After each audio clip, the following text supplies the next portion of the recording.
Bienvenue dans ce nouvel épisode de Vue du ciel, ça continue. Pour faire suite au documentaire que vous venez de voir sur la surconsommation, nous voici à Rungis.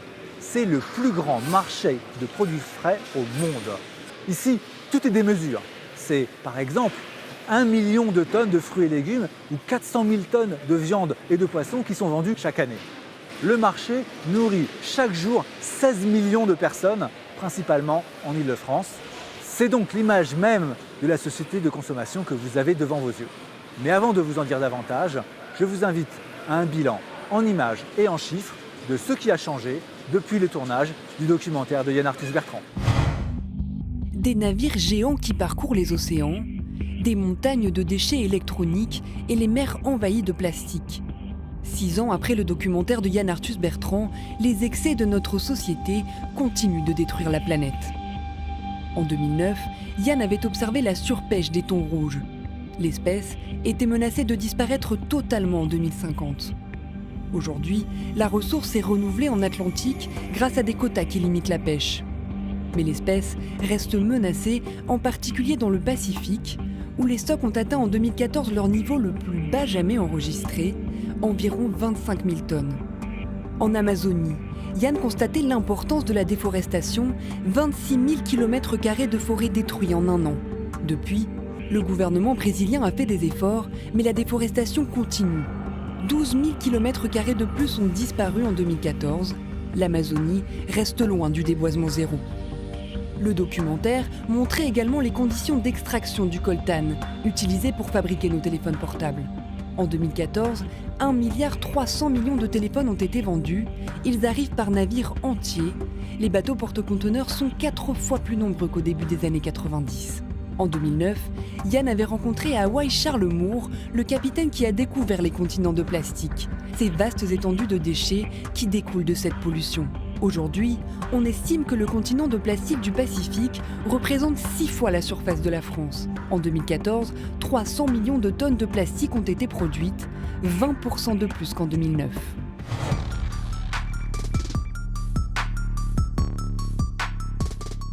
J'ai maintenant le plaisir de rencontrer Stéphane Layani, le président du marché international de Rungis.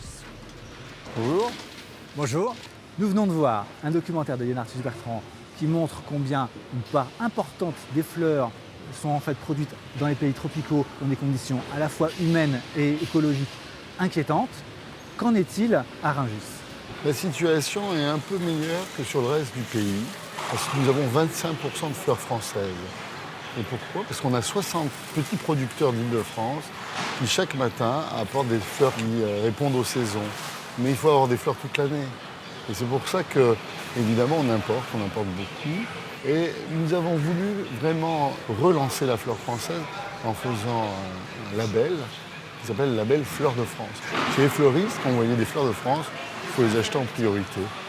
On parle beaucoup des produits, mais évidemment, et tout aussi important, l'acheminement de ces produits.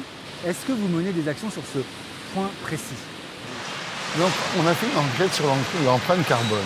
Une tomate qui viendrait par train d'un pays où il y a encore du soleil en hiver, elle a une empreinte carbone qui est beaucoup moins forte qu'une tomate qui est faite en Hollande, qui est dans des serres, avec beaucoup de gaz, et qui en réalité consomme énormément d'énergie.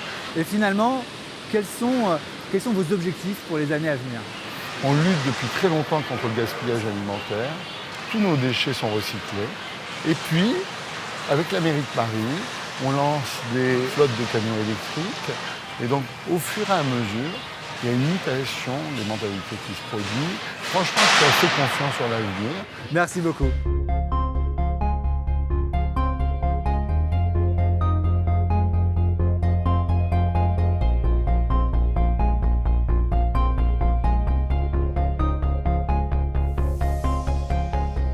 Me voici au pavillon de la Marée. 100 000 tonnes de poissons arrivent ici chaque année. Avec ces étals à perte de vue, difficile d'imaginer qu'on puisse un jour manquer de quoi que ce soit. Et pourtant, un problème majeur pèse sur nos océans, la surpêche. Vous l'avez vu avec le cas du thon rouge dans le documentaire de Yann Arthus Bertrand. Une autre menace invisible pèse sur nos océans, la pollution. Mais là encore, rien n'est perdu et un jeune Hollandais de 21 ans, Boyan Slat, a une idée qui pourrait changer la donne. Chaque année, 8 millions de tonnes de plastique sont jetées dans les océans. Utiliser un balai géant pour nettoyer les océans et leurs 360 millions de kilomètres carrés pourrait sembler utopique. Mais Boyan Slat, un jeune Hollandais que certains présentent déjà comme un génie, a trouvé une astuce. Se servir des courants qui parcourent les mers en permanence pour leur faire amener les déchets dans des filets et ainsi filtrer les eaux. Son idée a été testée à petite échelle. Ça marche. Il part dans le Pacifique, à la tête d'une flotte de plus de 30 bateaux, pour commencer les premières mesures sur site et récupérer les premiers déchets. Si cela fonctionne, ce sera une bonne nouvelle pour tous les poissons, oiseaux, mammifères marins et micro-organismes qui sont déjà menacés par cette pollution. Ce sera aussi une bonne nouvelle pour nous qui les consommons.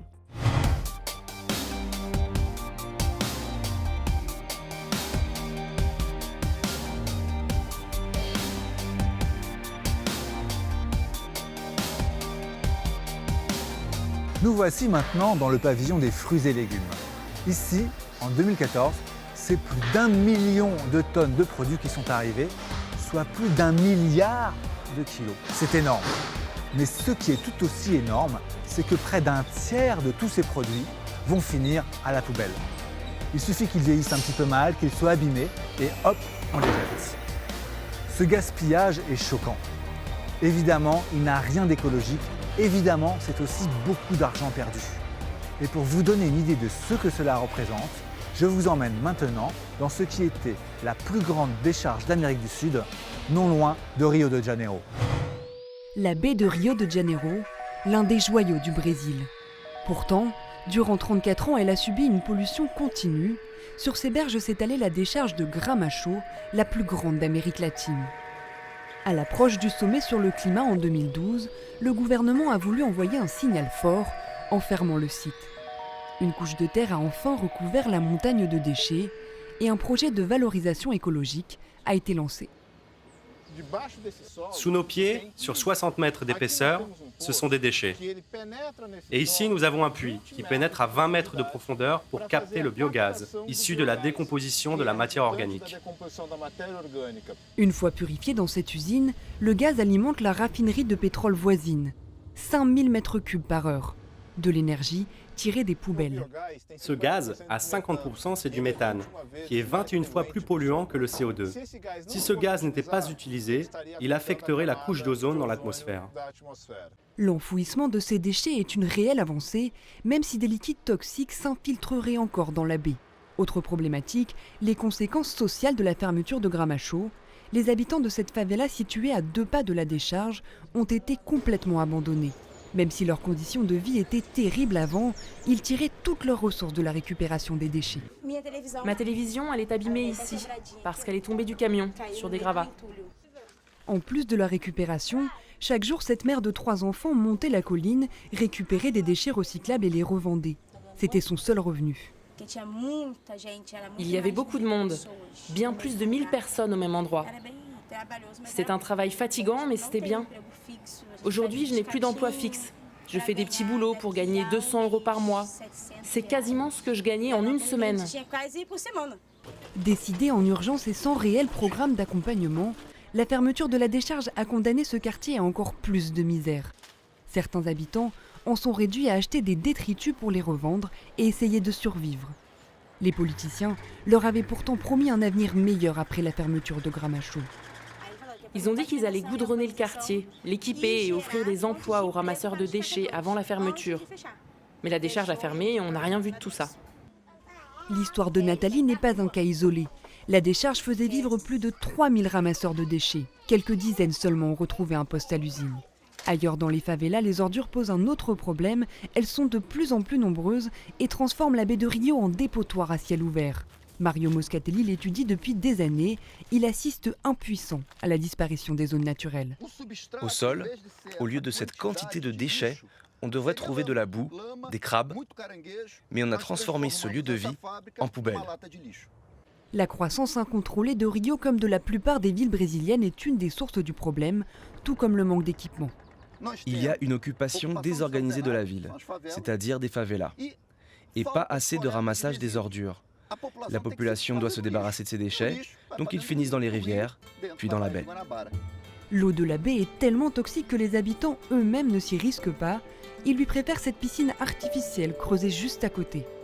Pourtant, les Jeux Olympiques de 2016 se préparent à Rio et la baie accueillera une partie des épreuves nautiques, en espérant que les athlètes arrivent à éviter les détritus. Convenez-en, c'est une honte à la face du monde, une preuve d'incompétence et principalement de manque de responsabilité des autorités brésiliennes. Et le problème des déchets est loin d'être réglé, car les Brésiliens consomment de plus en plus. Entre 2012 et 2014, le poids de leurs poubelles a augmenté de 25%. Comme nous venons de le voir, protéger l'environnement, c'est aussi protéger les hommes et les femmes qui habitent la planète. L'écologie, c'est une forme d'humanisme. Et ce message, la Fondation Good Planet le porte tout autour du monde, notamment grâce au film Human de Yann Arthus Bertrand. Nous étions à New York, au siège des Nations Unies, pour la première mondiale de ce film. Tout un symbole.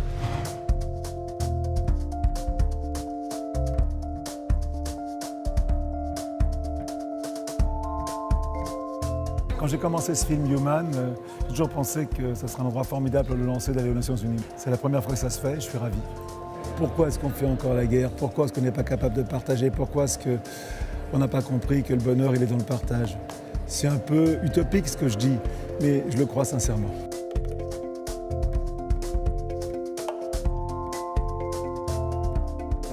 Être humain, c'est mettre son humanité justement au-dessus de ses craintes.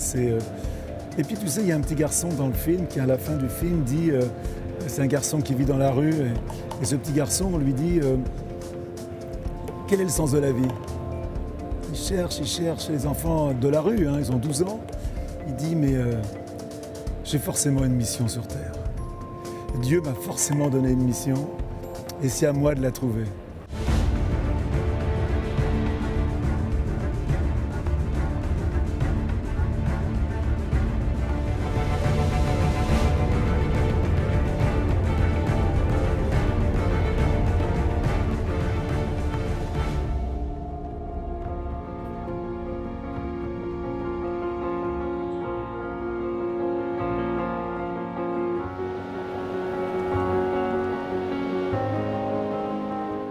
Grâce au film de Yann Arthus Bertrand, on peut se sentir proche d'une réfugiée syrienne, d'un aborigène australien, voire du président de l'Uruguay.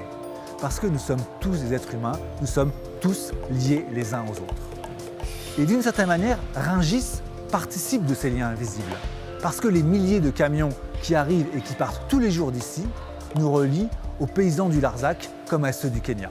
Faire attention à ce que nous achetons, prendre conscience de la réalité écologique et humaine qui se cache derrière les étiquettes, c'est retrouver le lien avec les hommes et les femmes qui produisent ce que nous mangeons.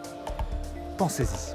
Merci d'avoir passé un peu de votre temps en notre compagnie et à très bientôt pour un nouvel épisode de Vue du ciel, ça continue sur RMC Découverte.